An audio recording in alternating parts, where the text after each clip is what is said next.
Hello and welcome to Just One More Watch. I gotta say, I'm a little bit excited about this one. I have been excited about getting my hands on one of these watches since it was first announced in early October, and then particularly since I placed my order for it in early November. It is the biggest release by Casio this year.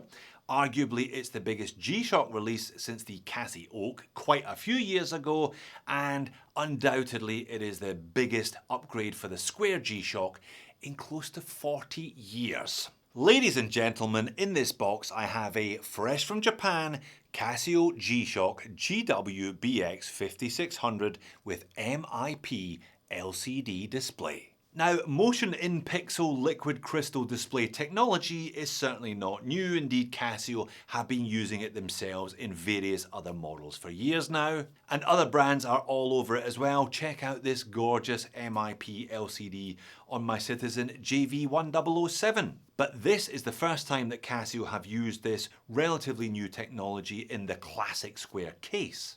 Now, I did have a word with Casio Australia about getting one on loan, but I knew I wanted to buy one of these eventually myself anyway, so I did it. I just picked one up from Japan and it arrived today. I'm excited, I hope you're excited, and I hope the watch doesn't disappoint. So let's flip the camera and peel off some stickers. Alright then, here it is, fresh off the boat from Japan, GW-BX 5600-1JF. Now, I brought a couple of friends along to help me with the unboxing, my GWB 5600 and my DW 5000. They're here for size comparison, weight comparison, and most importantly for screen comparisons a little bit later in the video. So this one launched in Japan on the 1st of November. I ordered it from Japan through Chrono24 on the 3rd of November. Now Chrono24, I've only bought a couple of watches through the platform now. There's a bit of a back and forth. I paid my money and I got a receipt. Congratulations, we'll ship your watch on the 21st of November. And I was like, hang on a minute. I ordered it straight from Japan because I wanted it quickly, but never mind, it turned out it wasn't too bad after all. Like I said, they don't have them in Australia yet. I'm not sure how they are going distributing them around the world. 1st of November was the Japanese launch date. How much did I pay? Well, I paid this much, just over $200 US equivalent. Again, I'm sure those prices will settle down a little bit once all the eager beavers like myself have bought theirs and the stock situation balances around the world. Genuinely, I have not been as excited to open a watch in a while and a Casio in a long while. I love the square G-Shocks, big fan of the timeless design, and I've been a fan of all of the MIPS displays that I've seen to this point, so those two in combination, I could not resist. Okay, so before even I have a look at the screen, let's have a look at the hang tag. Bluetooth and multiband 6. Multiband 6, no use to me down here in Australia because we do not get the atomic clock signal. Bluetooth is more useful. You can hook up to the G-Shock app on your phone for continuous time updates. 30,800 yen. On the reverse side, what do we have? Oh my goodness, a whole bunch of infographics here denoting the specs, including the aforementioned atomic clock signal, Bluetooth, 200 meters of water resistance, LED backlight, 12/24 hour, a mute button, I'm glad they put that on the hang tag, shake to snooze the alarm, and 1/100. I'm not sure whether that pertains to the number of laps you can possibly do or whether it times down to 1/100th of a second. We shall see. What's the other tag? Another one of these little Bluetooth tags here. MIP, the all-important 3 letters. I can't wait any longer. Let's make sure it's the right way up. Spin it over. Oh, there it is. All right, I've swapped lenses. That's lovely. That's a bit of a relief. That's very nice. The saturation is intense, far more intense than one of the regular Casio LCDs. And the pixel density is far more intense as well, meaning you get nice crisp edges around those numerals and around those letters. Yeah, that looks really good. What a relief, I must say. It'll be interesting to see what Casio does with this technology as it permeates through the square range, if indeed it does permeate through. You can pick up a basic square G on Amazon in the States for 50 US. These are around 200. I guess this specification set is equivalent to a much higher spec Square G with the Bluetooth and the multiband 6, etc. It'll be interesting to see whether they filter down the MIP screens to some of the more basic ones and strip away the solar, strip away the Bluetooth, etc, etc. Anyway, looks great. Right, let's have a look at the modes. World time. Oh, look at that. How good does that look?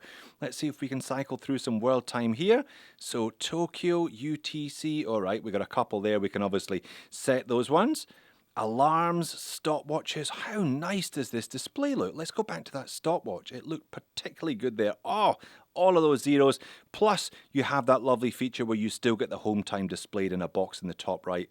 Let's see. Yep, it works like any other Casio that you've ever used. The bottom right is the start and stop button. Top left should be reset therefore. Interesting though, you don't see any decimal place. There it is, appears when you press stop, so 11.2 seconds up there to reset. Yeah, that is great. Countdown timer, and that's your lot. Let's have another look at the world time feature. So it seems like there are only 2 world times if I move into world time mode. So world time 1, UTC, world time 2, Tokyo. I love how it still shows you the home time. Obviously, in this case, the home time is set as Tokyo because, appropriately enough, this watch came from Japan. Let's set the time. Let's change the time to my home time zone here in Sydney. Hold this. Look at that. Look at how nice. Look at how much information you can get on the screen. Let's change that from Tokyo then. Do I press this one here? Let's go. Oh, am I going backwards across the world? No, let's try and go forwards across the world then to Sydney. So it seems to be skipping through them in short order here.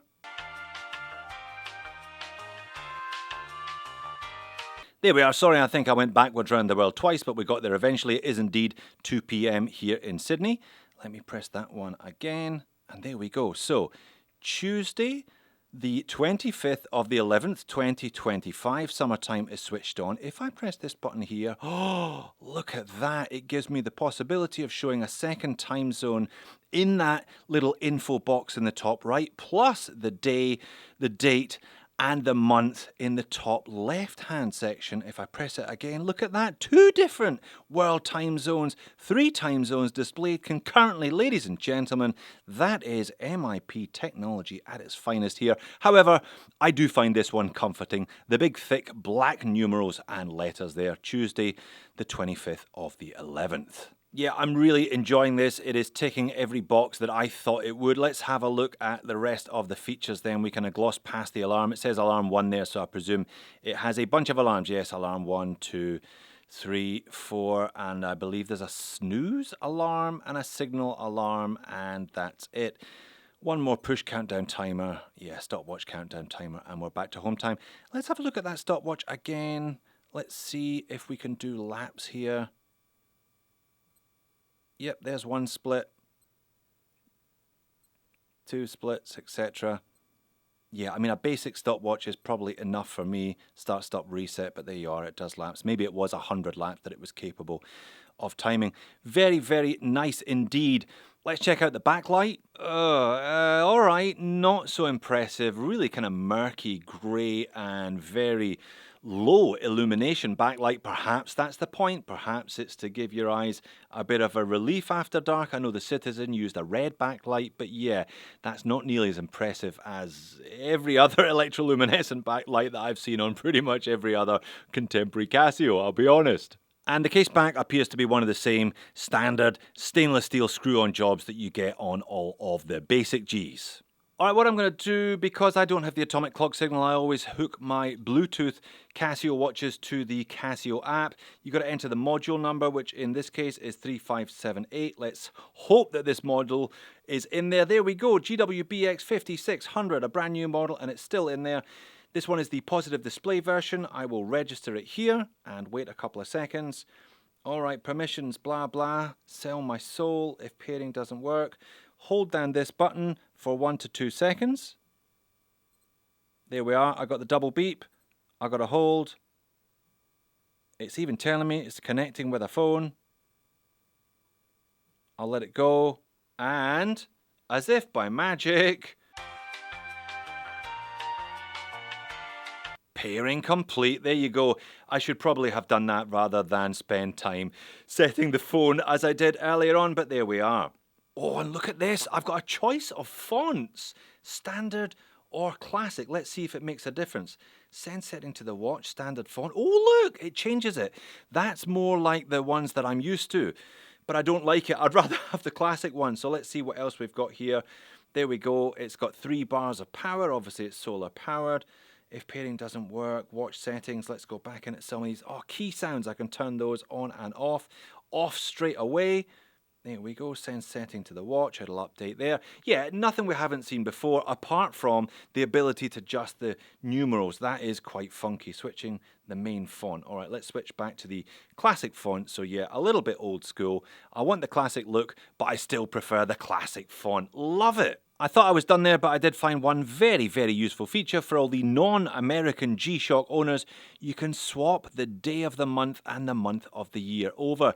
Something you could only do on selected G-Shock modules before this. Love the ability to do that, all from the convenience of the app on your phone. And there we are then, that's the 2 side by side. Obviously I retained the classic font so the numerals look broadly similar, but I do think there's a considerable difference. Obviously, more pixel density means crisper edges, clearly defined numbers, clearly defined letters as well. Yeah, a big improvement. The flexibility, what you can show on the screen and how it's showed, how it's displayed are both improved considerably. But Casio are slightly vague about the diameter of the new 5600.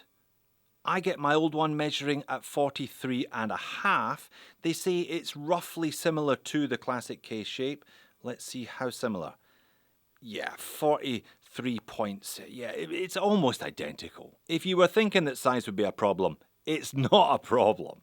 And that's it on wrist. Looks like a classic G-Shock, wears like a classic G-Shock, but reads a little easier than a classic G-Shock. Yeah, same weight, same size, same shape, same fairly basic stainless steel buckle as well. This is nice though, it's got that kind of soft touch, same as the 5000. It feels a little bit more premium than your standard square G resin.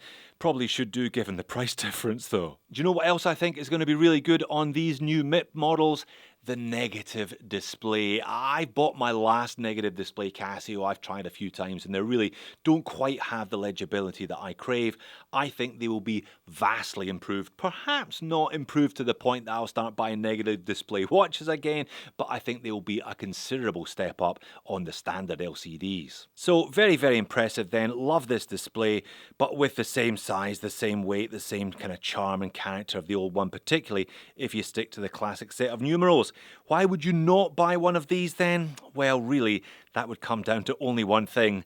Price. Looking at this model on eBay at the moment, they're still in the high 2s USD and you're buying them from Japan. I'm sure that will settle down once more individual countries get their allocation and once everyone that wants one has got one. But if you want one now, that's your price. Whereas if you want all of those features but without the MIPS display, you can get it for half of that price by going for the M5610 instead. But for me, I'm glad I coughed up, I'm glad I ponied up for one of these, I'm glad to be an early adopter, glad to enjoy that lovely screen. I wonder if it will displace either of the other 2 square Gs, or does it justify a 3rd slot in my box? I think we all know the answer to that one, don't we? There's a clue in the channel name. Well done for making it to the end.